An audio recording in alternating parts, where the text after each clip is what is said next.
In Qatar, resistance to the Gulf blockade has become an art form. Almost everywhere you look, portraits of the Emir loom over the capital city. University student Nawal Faisal Akil says it shows how Qataris have become more united after Saudi Arabia, the UAE, Bahrain and Egypt cut all ties with their country. We realized that it was a reality we had to adapt with.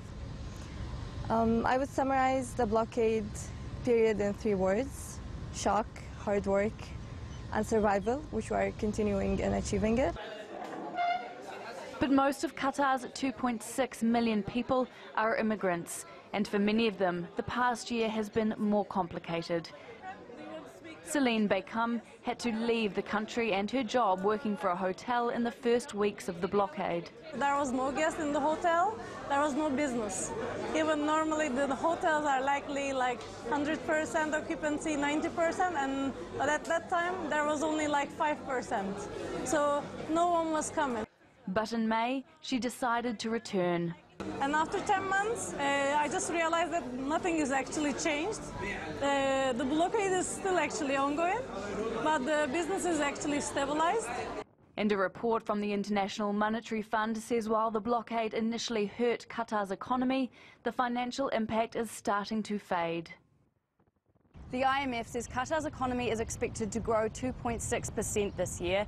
That's because Qatar responded to the blockade by developing new trade routes and using its seaport more.